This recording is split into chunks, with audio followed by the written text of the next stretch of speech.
Now, after driving cars for 40 years, I know exactly what every type of vehicle should deliver. Sports cars should go fast, trucks should be able to haul, and economy cars should save you money on your daily commute. I want to share with you the exact brand new vehicles I would buy today. Let's go. How about a basic economy car? Say you want something compact. You want something Generally, you want something durable, reliable. You probably want something that's going to last a long time. It's probably going to be fairly easy on gas. If I wanted my young ones, one of my kids, to maybe drive an economy car or a compact car, it's probably going to have to be a certain level of affordability that's dialed into that. Having something like the Honda Civic always resonates with me. That's something that will appease the young buyers, typically those maybe on a fixed income, possibly not generating as much revenue, but a Honda Civic is likely going to be very reliable, cheap on gas, and in certain models you can even get, the Type R. You can make a fire-breathing version which laps significant times on the Nürburgring. So it's great, bragging rights for the young buyer because they like something that's fun, cool, fresh, but they don't have the budget. So good, in fact, that my one young daughter actually bought a Civic. Now hers was slightly older, but nonetheless, the same concepts apply. If you want something relatively low cost, reliable, and kind of fun to drive, look no further than the Honda Civic. Are there other great options out there? Sure. The Mazda 3 is a great option. Mazda 3 is a great car. They have some great features, and that new 2.5 liter 4-cylinder is an absolute great gem. But again, it's a styling discussion, as well as the Toyota Corolla. The Toyota Corolla is another car you might look at, and those are oriented for people that are even more focused on the ultra in low-cost motoring, and even less in the way of the fun drive, and less in the bragging rights, and less in the young sporty driver. But if it were me, personally, the Honda Civic, and we stand by that because we actually bought one, and I truly believe the Civic is one of the best compact vehicles you can get for money today. Let's go to the other end of the spectrum. How about luxury SUVs? Let's go full-size luxury SUVs. Now, people have asked me, okay, Mark, what would you buy? You get into a lot of the German cars, other cars that come up for discussion are vehicles like Lexus. We know they're a product spin-off of Toyota. But if I'm going to spend my money on a full-size luxury SUV, where is my money going? Go automatically to Lexus. They're the most reliable. But things have changed a little bit for Lexus, and I'm not totally sold on some of the latest models coming out of Lexus. I'd probably wind up going for something like an RX series, possibly a plug-in hybrid with the RX series of SUVs. That's something to mid to upper size. Believe it or not, even an Infiniti QX80 is also a model that I would probably look at. And certainly the older version with the 5.6 liter V8 has always been one that's chugged along and had been able to put on significant amounts of miles. And so the Infinitis have always stood true when you get the full-size truck-like engine on a full-size truck-like platform with a torque converter automatic. Another one that hits the spot for me is also BMW's X7. X7 is another great gem. If we're talking full-size luxury SUVs, the vehicle that I would pick would probably be an X7 with the 40i. I know it's going to sound a little controversial, but remember, we've got to talk about the value add. What's the value proposition? Somebody buying a luxury SUV doesn't really value the lowest cost motoring. They don't necessarily value cheap parts. They don't necessarily value a frugal driving experience. They value the pampering. They value the quality ride. They value the performance. They value the features.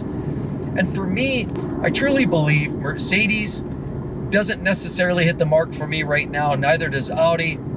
And the domestics like the Cadillac Escalade, although it's a very popular model and a lot of people love them, unfortunately the durability of some of those just doesn't hit the mark for me right now. So when you're talking about an Escalade and the 6.2s, the L87s, they've had problems as they have with their automatic transmissions. Those are a couple of strong reasons why I would probably stay away from the Cadillac Escalades. Same thing goes with anything coming from the Lincoln camp. Nothing really out of there that really stands true to me. And therefore, if I was to go with the full-size luxury SUV, it would be the X7 M40i or 40i series, which gives you the B58. That's right, the 58, which is BMW. Since around 2018, 2019, they have finally created a gem of an engine that actually just seems to go on and on and on, and you're able to get a lot of miles out of it. Let's not forget that Toyota has borrowed that same engine and transplanted it in their Toyota Supra. So that being said, you know, an X7 40i definitely is one in the full-size camp I'm probably leaning towards. Let's get back to the mainstream. We know mid-size sedans, full-size sedans, are losing their popularity. It feels like the market is really trending towards SUVs, and we know SUV sales have been going through the roof. And those are actually what's helping, you know, even Ferrari make sales, Lamborghini make sales. More importantly, we saw Porsche, some of the struggles. And once they decided to start selling the Cayenne and the Macan, we realized that some manufacturers really got onto the wagon. They ultimately figured out that people are looking for versatility, they're looking for practicality, they're looking for something that can do it all. There's still a few people out there that want the full-size sedan. Let's talk about the non-luxury variation first, shall we? Well, one of those, to me, the best sedan on the market that's not luxury oriented right now, hands down, is the Toyota Camry. We love them so much, we in fact bought one. Back in 2022, we got wind that they were going purely hybrid eventually, and we wanted to get what was left of the naturally aspirated engines. So we reached out and we've never looked back. We love the car, we still love it today. It's been absolutely flawless, and it's really a car that people trust. If you're looking for a mid-size to a large-size sedan that is really going to cost you next to nothing other than a very low volume or low dollar amount for annual maintenance in the tune of $400 to $500 a year when you spread it out over 10 years because of tires and brakes and oil services and batteries, spread it all out, you're only around $400 a year. It's one of the cheapest modes of transportation, and yet it gives you the full-size vehicle. Our Camry as well comes with push-button start. It has wireless charging, you know, all the plugins for your greatest audio. It has a sunroof, heated seats, heated steering wheel. It has everything you could possibly want. Now, the ergonomics aren't quite what they are in a luxury vehicle, but that's not the point. Toyota makes a car that is going to suit the general population and the volumes of people that just want something reliable, but mainstream, that's going to get a lot of miles. And we know Camry owners have always valued long life, vehicles that last for a long time, and low cost in motoring. The Camry delivers that in spades. Now there's other options out there like the Honda Accord, and Infinity's kind of given that up. But you know what? Nothing in the domestic camp really resonates. You know, the Malibu's pretty much gone away, and all of those products, even Ford and the Fusion, those are all sort of disappearing, and mostly a lot of them had problems with transmissions. Some of them had engine issues, quality, durability problems. But one car that always has plowed through all of the challenges over the years has been the Toyota Camry. And now for this year, 25 and beyond, they're all exclusively hybrid. Now you can get models that go up to almost 240 horsepower, or base trims down or closer to 200 horse. And so while it's not winning a ton of races, I would strongly suggest you leave your racing gloves at home. That's not the point. The value proposition in a vehicle like a Camry comes in a way, relatively cost-effective motoring, low maintenance, high reliability. That's just what people want. They don't necessarily look for all of the luxury features, although with the Camry, you do happen to get a lot of those elements. Full-size luxury cars. What would I buy in a luxury car, luxury sedan? I mean, there's a lot of great choices out there. If you want to drive something that's European or maybe Asian, you know, the LS series of Lexus, unfortunately, that's pretty much harder to come by these days. Sales have been in the tank.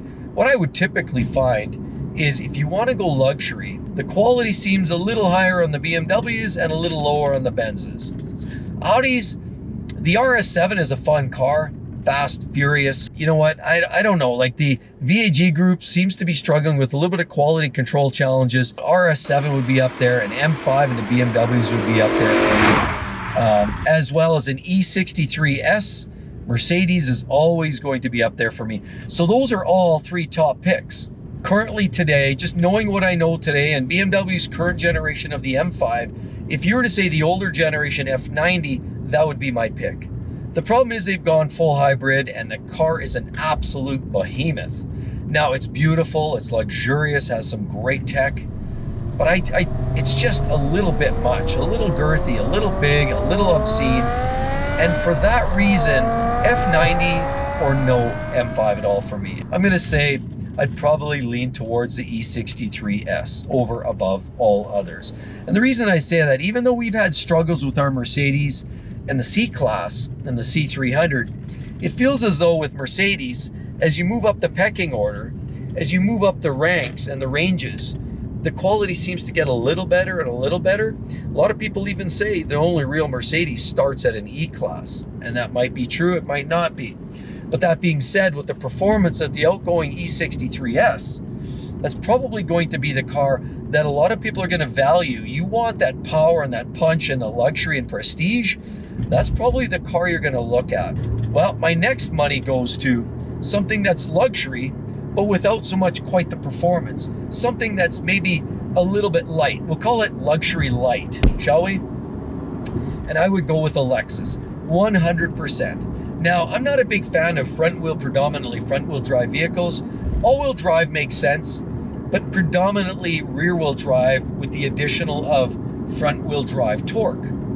For example, you know, when you look at Lexus vehicles, an ES gives you predominantly a front-wheel drive with, of course, the addition of the all-wheel drive give you the extra torque in the rear. The engine sits sideways versus the IS, which is rear-wheel drive, gives you a transmission up front and a rear diff. And of course, it's rear-wheel drive with the front all-wheel drive. Now, an IS has been my favorite for years. I love the IS. And so if you're talking about luxury light, is what I'll use, that phrase, without a doubt, I'm going with the Lexus IS, without a doubt. I think they're the best car right now in that light luxury car segment. It's a car that's going to provide you with all the luxury appointments, all of the performance you probably need and ask for in a luxury car, but you're going to get a level of reliability that is just unmatched by any of the others in BMW and Benz and Audi and Alfa and Maserati. None of them are going to come close to the overall reliability. And so the Lexus IS 500 would be one of my first picks. Gives you rear-wheel drive only in that 472 horsepower V8, which is a glorious unit, or even possibly look in considering that 3.5 liter V6, which gives you both direct and port fuel injection, very reliable, and it gives you the all-wheel drive as an upgrade. So that would be a great choice. Those would be my luxury car lights. Well, let's talk about small trucks. Well, we know small trucks, there's lots of them. We know the Colorado and the Canyon by GM, not necessarily the best quality products out there. They're fun. So from a looks perspective, you get, you know, the AT4 and some of the jacked up versions, all-terrain, you know, off-road versions of those. They look great. They look fun. They have some nice features, and they directly compete with the likes of the new Toyota Tacoma, especially when TRD Pro and those types of vehicles.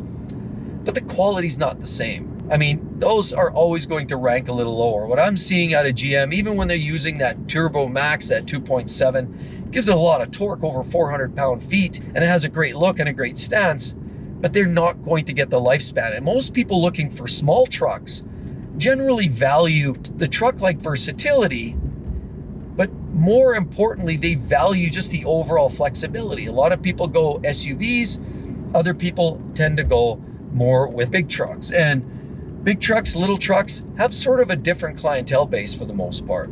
Small trucks are often geared towards, pardon the pun, people that just want a little bit of everything, but they're not hauling a Bobcat. They're not doing bigger, heavier contract type work. They just want to move a little goods here, the little goods there. They value maybe the great outdoors, do a little camping on the weekend, tow their Sea-Doo, but otherwise they just like having a vehicle that does what an SUV does, but has that open box and gives you a slight bit added versatility. One of them that stands out for me is the Ridgeline. Now, the Honda Ridgeline isn't necessarily a truck, but as a small truck, I really do like those vehicles. And I like the fact that you can still get a V6 that's naturally aspirated. And to me, that stands as one of the important selling features. And for those that are looking for that V6, you won't find it in the new Tacoma. And so far, other than their 2.4 liter Turbo 4 being a pretty reliable unit, other than their 8-speed auto that they've had some issues with recently, and they've had some other problems and brake line issues and some other hub related problems and some fastener issues, there have been some QC issues all the way around.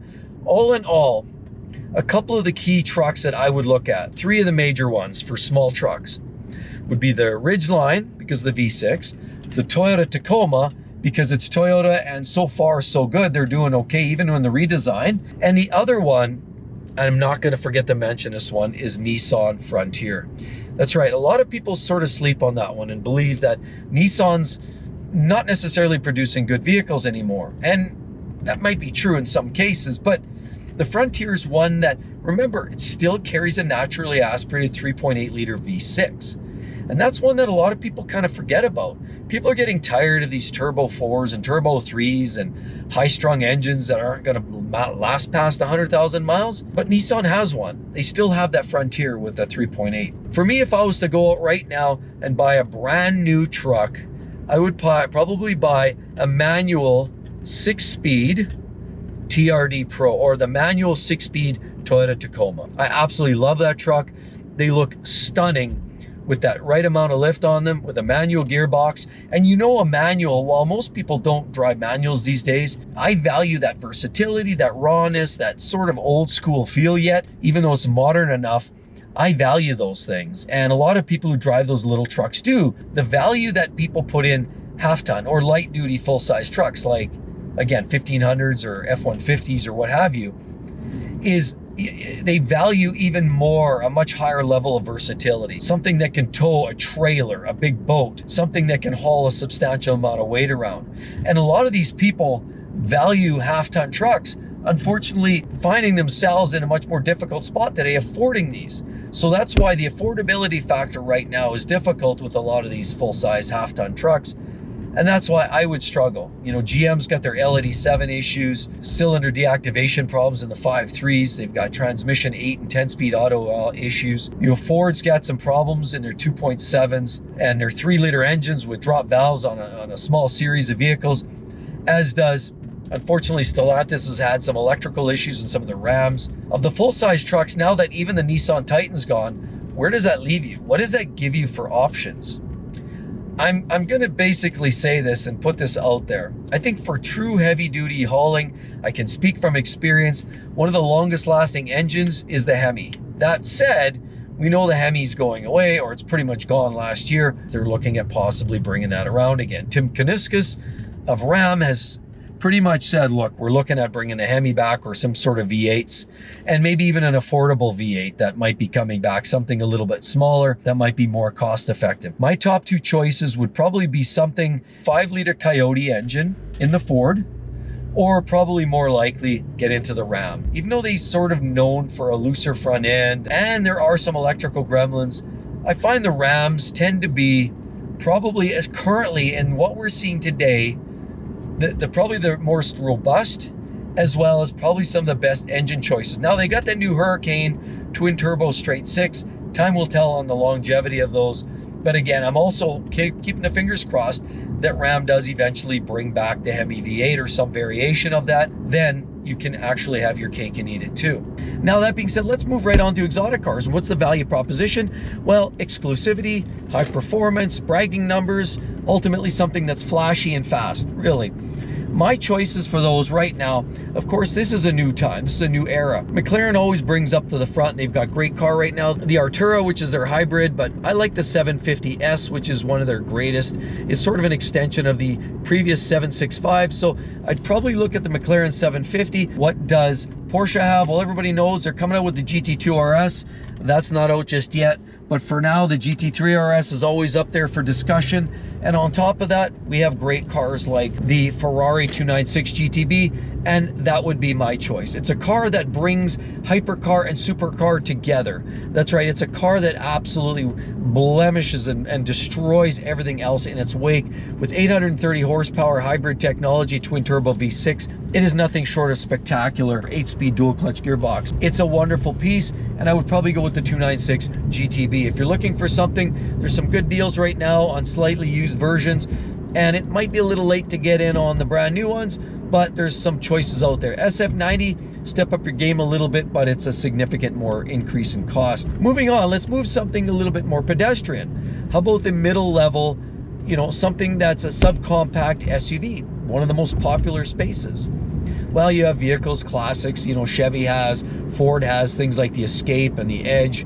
Cars like that, even vehicles like the Explorer are always popular. Certainly police officers use them. They're just widespread. They're very versatile. They're very rugged. The overall quality isn't necessarily top shelf, but they do everything the buyers and the owners expect of them. That being said, if you're looking for a compact SUV, you can look at vehicles like the RAV4, you can look at the vehicles like the CR-V by Honda, and those are both great choices. My personal pick goes to a Mazda. Now has what they call a CX-5 and the CX-50. The CX-5 is more of a conventional looking SUV. The CX-50 is the same drivetrains, which gives you a 2.5 liter 4-cylinder or 2.5 liter turbo 4. They both come equipped with a 6-speed automatic transmission torque converter. That's right, no CVTs, and that's one of the major reasons I would pick the Mazda. There's no CVTs there. And we know CVTs have been the source of a lot of problems for Nissan. Even Honda's had some problems with the certain generations of the Accords and Civics with the CVT. They've gotten better. They're not really a huge issue now. Nissan still struggles a little bit. I would probably tend to go for the Mazda. They're budget friendly and they're vehicles that look fun. They have nice, well put together interiors that probably outdo those from Honda and Toyota, and many of those from the Fords and the GM camp, and certainly from the Jeep camp. If you're looking at Stellantis products, they're charging more for what I deem as probably a slightly lower quality vehicle. So if you're looking at the compact SUV, Mazda CX-5 or CX-50, either way you can't go too wrong. Now what about the compact luxury SUV segment? Well, you have lots of choices. You can look at the Porsche Macan. I love those personally. I think they're fun, they're frivolous, they're performance oriented, they're peppy, they're quick, they're great.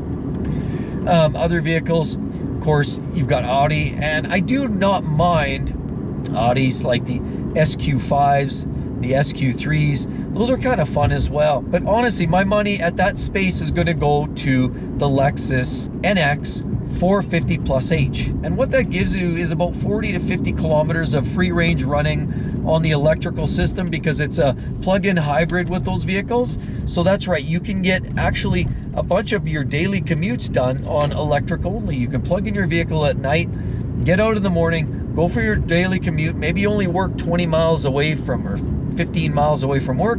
You can drive to work and drive back just on electric charge alone, and it actually saves you a significant amount of fuel costs. If you're doing daily city commuting, that's where you win. Lots of highway, I would go with the regular one. Maybe a 350H gives you the regular onboard hybrid systems, a great option, great performance, and great fuel economy overall. Maybe even look at something in the Mercedes camp. The GLB gives you something that the Lexus doesn't give you. It gives you a third row. Now it's also a compact or almost borderline subcompact SUV that actually gives you a functional third row as an upgrade for an extra couple grand. The GLB, because it gives you sort of that boxy back end that will allow you to enjoy a third row. It's one of the most versatile in terms of people haulers in that space, in the luxury car space. So if you need that third row, you may want to give the Mercedes GLB a look. You know, the X3 by BMW does not have it. The X3 does have that beautiful B58, which is the M40i or the M50i now, which is what they call with a mild hybrid. You can get into something that is, you know, peppy, fun, and their B58 is one of BMW's trademark signature engines today. So if you're looking for a compact luxury SUV, I'm gonna say BMW has something, Benz has something, Audi has something, but the top pop to me would be, my pick would be the Lexus NX 450h Plus. Sports cars. What's one of the best sports cars? Well, unfortunately, Jaguar got rid of, you know, the F-Type has pretty much sailed its last ship. We've seen the F-Type come and go. I owned one myself, and I truly do believe that's one of the best cars you're gonna find in this, you know, the European import sports car segment. It's very exclusive, almost exotic looking car. So if you can still get one, the options might be few and far between. I'm gonna put the F-Type up there with the V8 only. That would be the one I would suggest. It's pretty simple to me in terms of sports cars. AMG has a lot of great GT sports cars, but not something that's really, you know, really dedicated, that feels sporty, that's in the sports car range. Yeah, you could talk about Mazda Miatas. Those are fun cars. You can get in GR86s and You know, you can get into the Supras by Toyotas. Those are all fun cars, and those are a lower price point. Those are always worth a look. For me, the lower price point sports cars, I'm gonna go hands down without a doubt. I'm gonna go with the Supra. It has BMW's B58, and I've already explained how that's one of their best engines. If you want a sports car that isn't gonna break the bank, go with the Toyota Supra. If you want to step up your game, there's a lot of selections starting around $70,000 and up. My choice for the best sports car right now on the market is easily going to go to Chevy's Corvette. You know, little needs to be said. We know what's going on in the Chevy Corvette camp. You know, they have the Stingray with 500 horsepower. Then they also have other great vehicles like the Z06, which is a stepped up flat plane crank 5.5 liter V8. Beautiful vehicle. The other one has a 6.2. This one gives you the 5.5 high revving, sounds like a Ferrari 458, which they actually modeled it against. And then of course you step into the ZR1, and there's, you know, of course you also can get their hybrid versions, and of course now the ZR1X, which is their hybrid drivetrain, which gives you 1250 horsepower. I mean, the sky's the limit with Corvettes. You can spend as little as 70, or you can spend as much as $250,000, and just about everything in between, depending on what your budget is. I think the best sports car, you know, in that $100,000 to $200,000 sweet point is going to be probably the Corvette. In terms of value proposition, that's why there's so many on the road. Now, if you're a little bit less focused on the value aspect and a little more focused on the actual car, and the car that has a little bit of that history, that racing heritage, that car that has some of that exclusivity dialed in, some car that has a little bit of that specialness dialed into it, the Porsche 911 needs no further ado. So between the Corvette and the Porsche 911, they're both amazing choices. Which one would I absolutely pick? Slightly less to the value and more to the passion and the heart. I'm gonna say I'm gonna go with a 911. The GT3 RS gets lots of clout. GT3 RS is a great car, but unfortunately they're coming at a cost. Realistically, a car that you can get in, jump in, own it, have fun, drive fast, drive slow, live in it comfortably, put it in auto mode, enjoy it in the PDK. I'm gonna say it, the Turbo S is your flavor. The Turbo S 911 is my top pop pick. Now, it doesn't come cheap, but I never said anything fun had to come cheap. I did say people who value these these upscale sports cars are gonna value that type of value proposition. And you know, what comes more than just dollars and cents, the value comes in the excitement and the grin it gives you on your smile and your face. What other kind of vehicles can you go for? Well, if you're looking for electric, okay, some people actually want an electric vehicle. Okay, it depends what your flavor is. Some people want electric vehicles for the absolute cheapest mode of transportation around. There's a lot of great choices out there. I mean, as more and more of these conventional car builders are making these electric vehicles, it becomes a much harder discussion. It's not just the go-to for Tesla. Now, if you want the fastest, best bang for buck, there's no doubt, get an S Plaid. The Tesla Model S Plaid has you covered. It's one of the fastest cars, 0 to 60 in under 2 seconds, all-wheel drive, looks pretty sporty. That would be probably my pick. But there are some great cars out there. You know, we're seeing a lot of electric vehicles coming out of the likes of Hyundai and Kias. There's some great choices in there, and I know their internal combustion vehicles aren't that great in my own personal opinion, so I'm never going to recommend a Hyundai or a Kia for their ICE vehicles. But in terms of some of their electrified vehicles that are pure EV, you might give some of those a look. The downside with going with vehicles like from Porsche and the Taycan is the sheer cost. The value proposition is a little bit less there. It's a little bit less about the value and more about, is it giving you the seat of the pants? Yes, absolutely, it gives you that in spades. So the Taycan speaks to you more in the way of performance and the less of the frugal driving, which is sort of the point of driving an EV, is driving to, you know, they say to save the globe and save the greens and the trees. And that's really not what the Taycan's about. It's more about, you know, sucking your head in the back of the seat.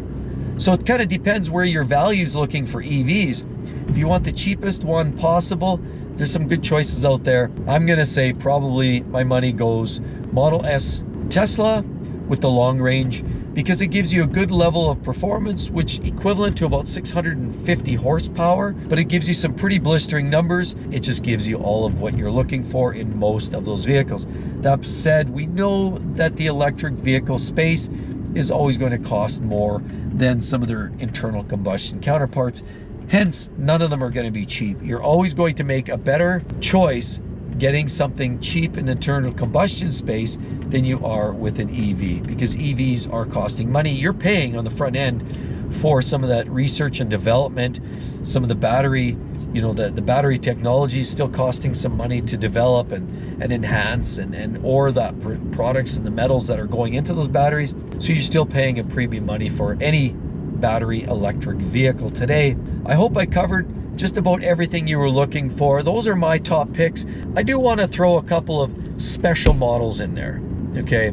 Those special models, those models that don't really fit anywhere. They're not sports cars, but there might be real enthusiast cars, and they might be cars that you're gonna love driving them. Audi RS3, absolutely best bang for buck. Turbo 5, 400 horsepower, dual clutch, phenomenal. BMW 240, phenomenal, fun. It's gonna put a big grin on your face. The M3, M4 competition, absolutely fun cars. You know, we talk about some of the Porsche that are non-911, you know, like the Boxsters, for example, are gonna be some of the best cars that you're gonna find that don't necessarily fit the bill. They're gonna be a real screaming demon. They're gonna be a lot of fun.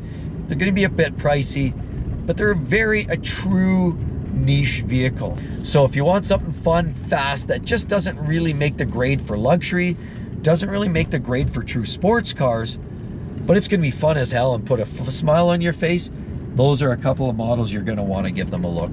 And with all of that said, be sure to check out the best list of most reliable cars of 2025 right there, and some of the worst picks right there. Hope to see each and every one in the next one, everybody. We'll see you all real soon. Bye-bye.